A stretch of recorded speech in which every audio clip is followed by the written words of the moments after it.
Surviving hotland conditions requires special skills and knowledge. This program will acquaint you with survival techniques for the hotland environment.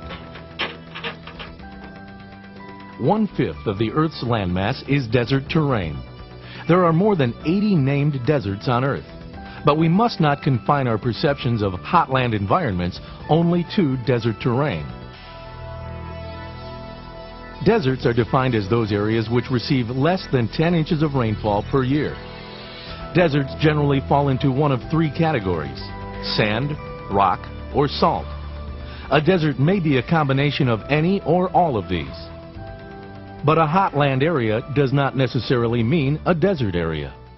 A hotland environment can exist wherever there is excessively high temperature with little or no water available. When North America was being settled, the plains and high plains areas west of the Mississippi River were referred to as the Great American Desert. Although there are plenty of waterways and there is precipitation in this vast area most of the year, the summer months are quite arid. This condition creates a hotland environment during those months. When flying over this type of terrain, pilots must be adequately prepared to survive in the event of a forced landing or accident. Let's begin by looking at the topographical surroundings you'll encounter if you find yourself in a hotland survival situation. The characteristics of a hotland terrain can vary greatly from one environment to another. Generally, you'll be surrounded by low brush, cacti, and succulents, sandy and rocky surfaces, and little water. There may be hills or mountains in the area. Foliage, animal life, and water are likely to be limited. Shelter will be your main concern, as exposure to the sun will greatly increase the onset of hyperthermia. Hyperthermia is a condition in which the body reaches a dangerously high temperature. Because of this danger, priorities must be established, and a plan of action must be formulated. Trying to survive without a plan of action predisposes you to injury and excessive loss of body fluids. The greatest threat you will face in a hotland survival situation is heat. Retaining your body fluids should be your top priority. Losing too much of your body fluids can lead to dehydration. Here are some key survival tips for conserving body fluids. Never ration your water. People have been found dead with water still in their canteens. Always drink as much as you can at one time. You must conserve your sweat, not your water. Limit your activities during the hot hours of the day to reduce fluid loss. Even limited activities can cause a rise in body core temperature. If body heat is not reduced, it can cause vital organs to shut down, eventually resulting in death. Let's look at the cooling mechanism of the body and how it regulates body temperature. The primary cooling system of the body is the circulatory system. It acts very much the same as the cooling system of the engine in your automobile. Your metabolism has the function of burning fuel or nutrients and oxygen within your cells, which creates heat, much the same as the combustion inside your car's engine. Your blood absorbs this heat, as does the water in your car's engine, and is pumped to the tissues of the skin and lungs. This stimulates the sweat glands to release moisture at the skin surface where it evaporates. This process draws heat from the blood, which of course cools it.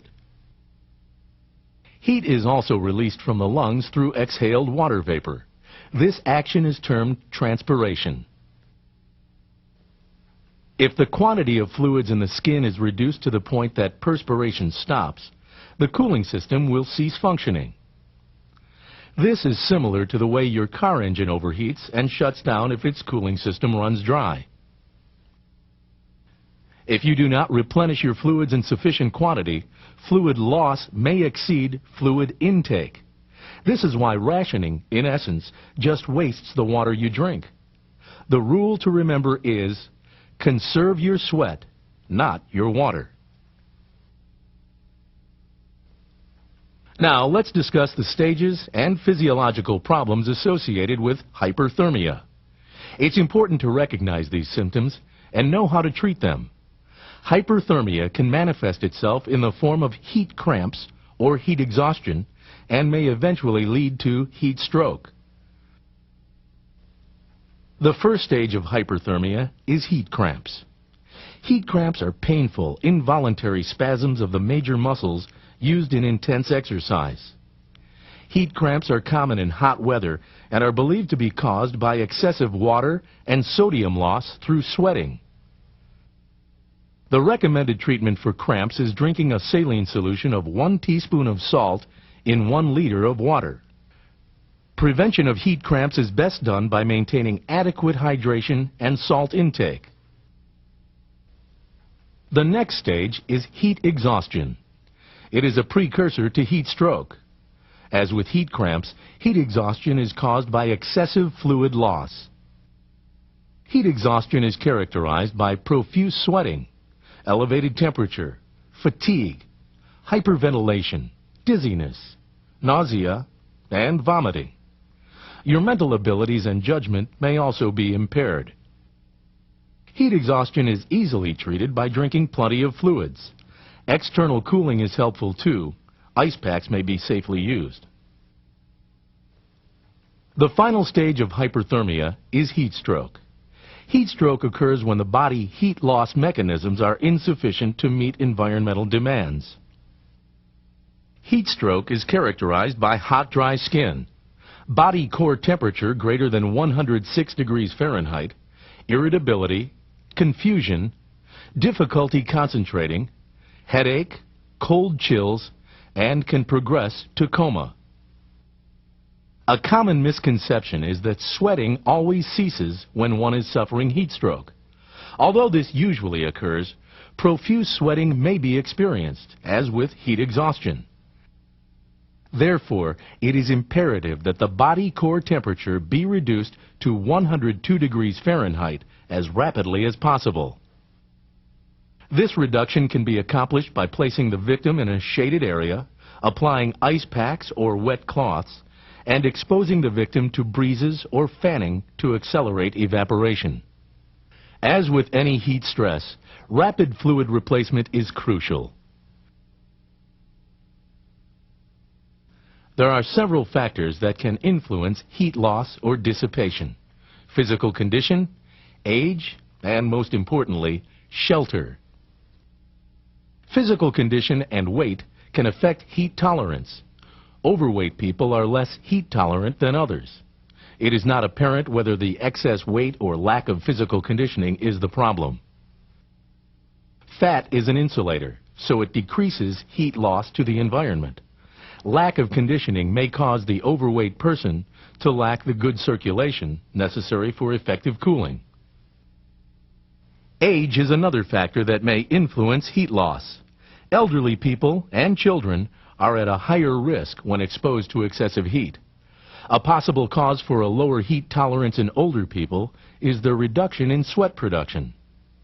Heat intolerance in children may be due to several factors: their greater surface area to mass ratio, reduced sweat production, and higher metabolic rates. In a survival situation, think about physical condition and weight, elderly people and children if aboard the aircraft. Another very important factor in preventing heat stress is shelter. Your first source of shelter is clothing. In a hot land environment, remove garments that impair heat loss from your body. Wear enough clothing to protect yourself from the harmful rays of the sun. When dressing for a hot land environment, use the following guidelines. Keep clothing baggy and layered. This helps to insulate you from the hot environment. Wear light-colored clothing. It reflects direct sunlight away from the body. Keep all areas of the body covered and protected, especially the head and the back of the neck. Keep clothing on. Never pull clothing completely off to cool yourself. Remove layers or make clothing more baggy as needed. Sheltering yourself from the elements should be a top priority. It is critical in any survival situation that you protect yourself from environmental extremes. Exposure is the main cause of death in a survival situation. Even if you or others are injured, it is critical that you find immediate protection from the extremes of the environment. Shelter in the desert or any open area will be limited. Your best protection may be provided by the aircraft. It is also important that you stay within the vicinity of the aircraft, as search and rescue personnel will be looking for an aircraft, not an individual. If the aircraft is not suitable, trees and brush can provide shade from the sun. Temperature extremes can be experienced in the desert or plains environments. Daytime temperatures can exceed 100 degrees Fahrenheit, while nighttime temperatures can dip into the lower 30s. This can cause you to go from heat exposure to cold exposure in the same day. For this reason, you must be prepared to protect yourself from both extremes. Reflective shelters, such as a space blanket, are ideal in a hotland environment. A space blanket is made of a flexible material that will help you retain body heat, or if reversed, reflect heat, and it can also be used as a signaling device. Rock overhangs or caves also serve as good protection. Such shelter can protect you from the harmful rays of the sun, as well as the high, dry winds that are common in open spaces. By raising your body 8 to 10 inches off the ground, you create a dead airspace which can reduce the temperature by 20 degrees. You can achieve this same effect by digging a depression a foot or more deep in the ground. Any effort you make to reduce the temperature to which you are being exposed can aid you in keeping your body's core temperature close to normal. However, never establish a survival site in a dry creek bed, arroyo, or riverbed, as torrential rains can occur suddenly. Rain runoff can cause flash flooding, leaving you with no escape route. Try to locate an area on high ground. This will generally be cooler, safer, and make your campsite more visible. This can aid searchers both from the air and from the ground. Locating water is another top priority and may prove to be a life-saving endeavor. With limited or no activity, and with the temperature at 120 degrees or more, you may survive for only 2 or 3 days without water. You can carry small foil packets of water in your personal survival kit.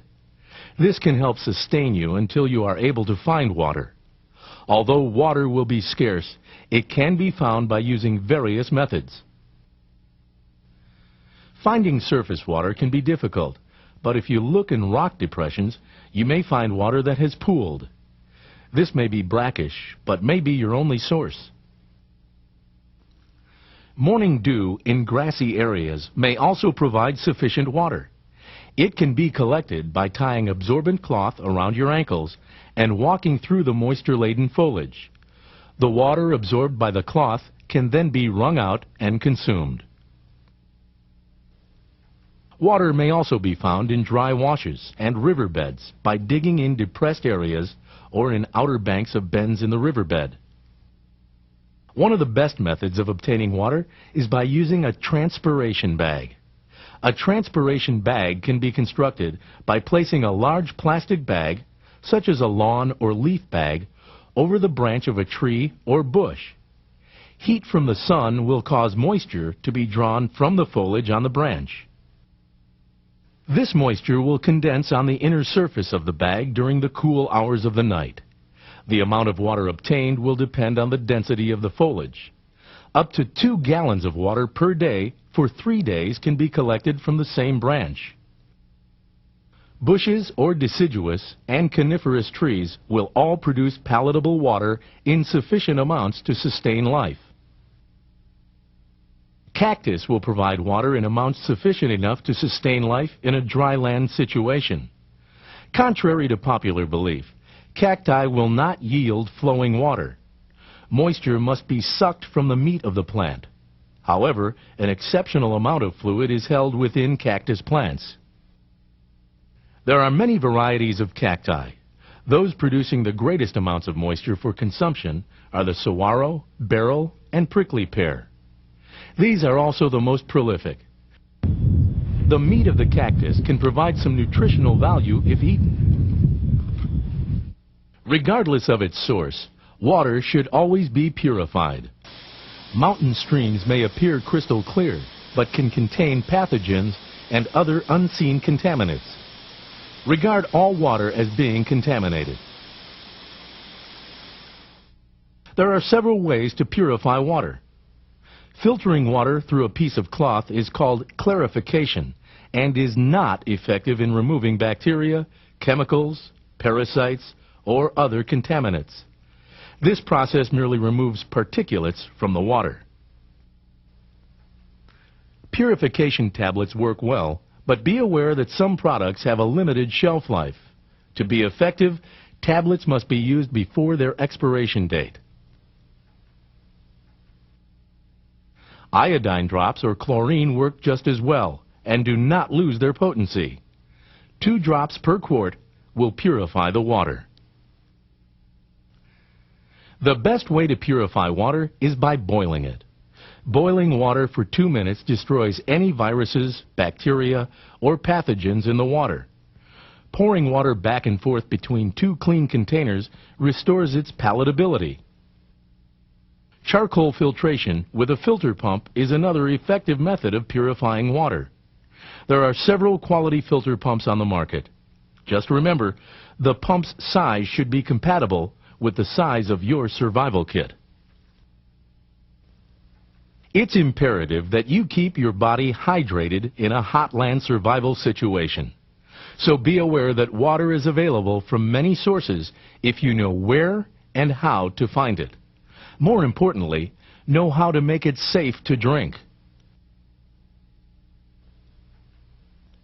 Food is not a matter of immediate priority.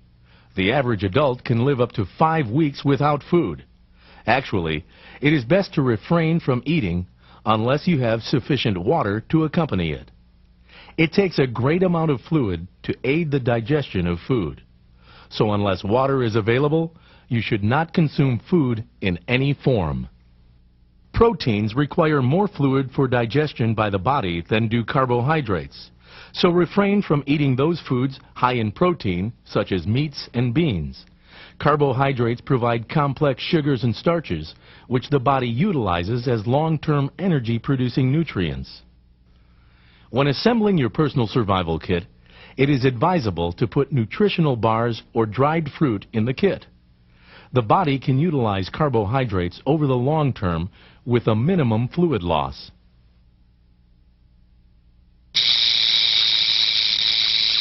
Encountering venomous animals such as snakes, scorpions, or spiders in desert or hotland environments is another matter of concern. Keep in mind, however, that they probably want to avoid you as much as you want to avoid them. Most encounters that result in bites or stings are the result of carelessness on the part of humans. Animals bite or sting humans as a matter of defense. They are generally not aggressive. One of the greatest concerns in hot, dry regions is the rattlesnake. There are 72 varieties of rattlesnakes in the world. Rattlers that you might encounter in the United States are the western diamondback, prairie, Mojave, and Sonoran sidewinder, and banded rock varieties. The snake remains inactive during the day and hangs out in cool, shaded areas, usually under rocks, logs, or brush, and they hunt by night. Since they are cold-blooded animals, their body temperature is regulated by their environment. At night, as the air cools, they expose themselves to the warm ground to raise their body temperature. You should use extreme caution when looking under or picking up rocks or logs. If you are bitten by a rattlesnake, try to remain as calm as possible. Deaths resulting from a rattlesnake bite are rare. Rattlesnakes inject a hemotoxin when they bite. Even though there isn't enough venom to kill a healthy adult, the bite may cause you to feel very ill. Additionally, the venom has a necrotizing effect that will break down or liquefy all tissue it comes in contact with. This will cause the bite area to swell and eventually cause an open wound that is very prone to infection. Placing a constricting bandage between the bite area and the heart will generally slow the spread of venom. Ice packs tend to concentrate the venom at the bite area. The use of snakebite kits is discouraged, as the potential for infection is greatly increased. Another common snake found in hotland environments is the coral snake. These snakes are brightly colored, usually red, black, and yellow, and are highly poisonous. Their venom delivery system is poor, but contrary to popular belief, coral snakes do not have to chew in order to inflict their venom. They are nocturnal and are rarely seen during the day. As with rattlesnakes, coral snakes generally spend the hot hours of the day under rocks, so always use extreme caution when picking up or moving rocks. Spiders, especially tarantulas, seem to create a sense of fear in people. Most stories of tarantula bites are either myth or greatly inflated. The tarantula is not an aggressive spider. Quite the contrary, tarantulas are docile. Their bites are not considered harmful to humans. Scorpions are found mostly in the desert. Careful inspection of clothing, footwear, and bedding should prevent a sting. The sting itself will bring about no complications and should be treated like a wasp or bee sting. Aggravating any animal will usually result in its defending itself. Give all venomous animals respectful distance. Survival in the desert, although extremely stressful, can be endured if you adapt yourself to your environment. Your chances of survival are greatly improved if you minimize your activities, conserve your energy by working only during the cool hours of the day, and maintain and retain your body fluids. The desert is unforgiving of mistakes, and in many instances, a single mistake may be fatal. All hotland environments are extremely harsh, but they yield a wealth of plant and animal life. This, combined with a comprehensive personal survival kit, can greatly enhance your survival chances. Learning the various life forms, ways of procuring water, and methods of shelter construction should greatly minimize your survival stress. The goal is to come out alive. By learning hotland survival skills, you can increase your chances of being a survivor.